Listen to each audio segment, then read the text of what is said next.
Assam direct recruitment examination, যাক আমি চমুকৈ ADRE বুলি কওঁ, ADREৰ গ্ৰেড 3 পোষ্টসমূহৰ পৰীক্ষা 15, 22 আৰু 29 ছেপ্টেম্বৰত অনুষ্ঠিত হ'ব।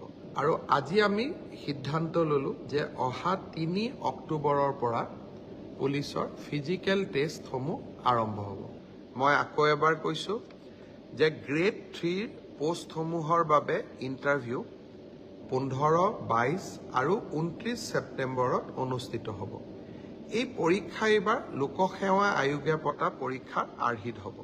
প্ৰথমতে প্ৰিলিমিনাৰী পৰীক্ষা হ'ব, তাৰ পিছত মেইনছ হ'ব, আৰু মেইনছৰ পিছত আমি ভাইভা প্ৰক্ৰিয়াৰ মাজেৰে আমি সমগ্ৰ ইণ্টাৰভিউ প্ৰক্ৰিয়াটো সমাপ্ত কৰিম। ঠিক সেইধৰণে চতুৰ্থ শ্ৰেণীৰ বাবেও আমি একেটাই ব্যৱস্থা হাতত ল'ম। প্ৰথমতে প্ৰিলিমছ, তাৰপিছত মেইনছ আৰু তাৰপিছত ভাইভা ভচি। গ্ৰেড 4 বা চতুৰ্থ শ্ৰেণীৰ পদৰো প্ৰিলিমছ 20 আৰু 27 অক্টোবৰত অনুষ্ঠিত হ'ব। য'তেই মই যাওঁ তাতে আমাৰ আৰক্ষীত আবেদন কৰা ল'ৰা ছোৱালীসকলে মোক সুধি থাকে যে দাদা, মামা, পুলিচৰ ফিজিকেল ইণ্টাৰভিউ কেতিয়াৰ পৰা আৰম্ভ হ'ব। আমি অসম পুলিচত 6,434টা পোষ্টৰ বাবে আবেদনৰ প্ৰক্ৰিয়া আৰম্ভ কৰিছিলোঁ। আৰু আজি আমি সিদ্ধান্ত ল'লো যে অহা 3 অক্টোবৰৰ পৰা পুলিচৰ ফিজিকেল টেষ্টসমূহ আৰম্ভ হ'ব। গতিকে মই সকলোকে অনুৰোধ কৰিম যে বানপানীৰ যেতিয়াই পানী শুকাব, আমাৰ খেলপথাৰসমূহ মুকলি হ'ব, আমি দৌৰা প্ৰেক্টিছ আৰম্ভ কৰিব লাগে। কাৰণ 3 অক্টোবৰৰ পৰা অসম আৰক্ষীৰ ফিজিকেল টেষ্ট আৰম্ভ হ'ব। মোৰ লক্ষ্য হৈছে যে ফিজিকেল টেষ্ট, ৰিটেন আৰু ভাইভা তিনিওটা প্ৰক্ৰিয়া সম্পূৰ্ণ কৰি এই বিত্তীয় বৰ্ষতে আমি যাতে এই 6,434টা পদ ভৰ্তি কৰিব পাৰোঁ, এটা সুন্দৰ নিযুক্তি প্ৰক্ৰিয়াৰ মাজেৰে ল'ৰা ছোৱালীক নিযুক্তি দিব পাৰোঁ, আৰু তাৰ লগে 2025 চনৰ বাবে নিযুক্তি প্ৰক্ৰিয়া আমি যাতে আৰম্ভ কৰিব পাৰোঁ। বিভিন্ন স্থানত গ'লে ছাত্ৰ ছাত্ৰীসকলে ADREৰ পৰীক্ষাসমূহ কেতিয়া অনুষ্ঠিত হ'ব সেই বিষয়েও মোক প্ৰশ্ন কৰে। আজি আমি সেই বিষয়েও এখন বৈঠক কৰিছিলোঁ। ADREৰ আসাম ডিৰেক্ট ৰিক্ৰুটমেণ্ট এক্সামিনেশ্যন, যাক আমি চমুকৈ ADRE বুলি কওঁ, ADREৰ গ্ৰেড 3 পোষ্টসমূহৰ পৰীক্ষা 15, 22 আৰু 29 ছেপ্টেম্বৰত অনুষ্ঠিত হ'ব। মই আকৌ এবাৰ কৈছোঁ যে গ্ৰেড 3 পোষ্টসমূহৰ বাবে ইণ্টাৰভিউ 15, 22 আৰু 29 ছেপ্টেম্বৰত অনুষ্ঠিত হ'ব।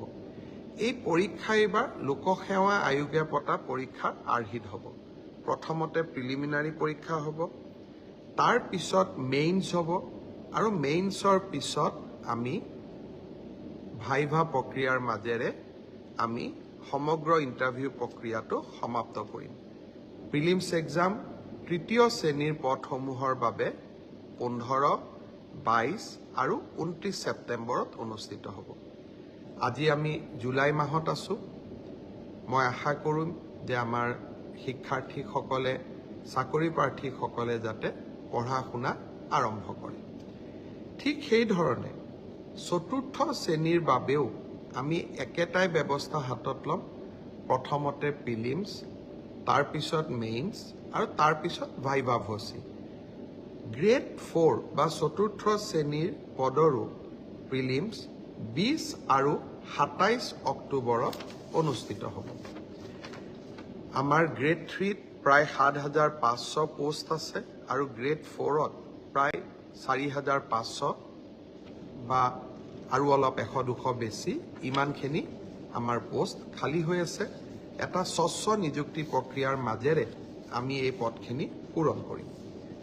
এলিমেণ্টাৰী এডুকেশ্যন, প্ৰাথমিক শিক্ষা বিভাগৰ শিক্ষকসকলৰ নিযুক্তিৰ প্ৰক্ৰিয়াও খুব সোনকালে আৰম্ভ হ'ব। অৱশ্যে ছেকেণ্ডাৰী এডুকেশ্যনত আমাৰ অকণমান সময় লাগিব, কাৰণ প্ৰথমবাৰৰ বাবে অসমত আমি গ্ৰেজুৱেট টিচাৰ মেথছ বুলি এটা নতুন পদ সৃষ্টি কৰিব খুজিছোঁ।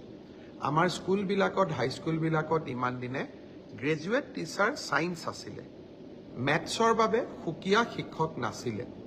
যোৱা কালি শিক্ষা বিভাগৰ লগত মই বহুত দেৰি বহিছিলোঁ আৰু আমি এটা সিদ্ধান্ত লৈছোঁ যে আমাৰ হাইস্কুলবিলাকত গ্ৰেজুৱেট টিচাৰ মেথছ বুলি এটা সুকীয়া পদ হ'ব লাগে, যাতে গণিতৰ ওপৰত আমি একোজন শিক্ষক নিযুক্তি দিব পাৰোঁ।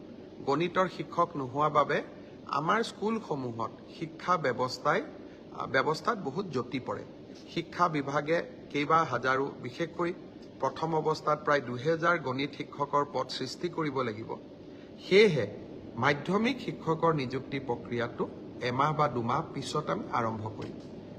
সেই হ'লেও মোৰ লক্ষ্য যে এই গোটেই পোষ্টখিনি গ্ৰেড 3ত 7600, গ্ৰেড 4ত 5000, পুলিচত 6434, এলিমেণ্টাৰী এডুকেশ্যনত 5550 গৰাকী শিক্ষক, ছেকেণ্ডেৰী এডুকেশ্যনতো প্ৰায় 8000 শিক্ষক, এই গোটেই অৰ্থাৎ প্ৰায় 35000 নিযুক্তি আমি মাৰ্চ মাহ বা এপ্ৰিল, বিশেষকৈ বহাগ বিহুৰ আগতে আমি শেষ কৰিব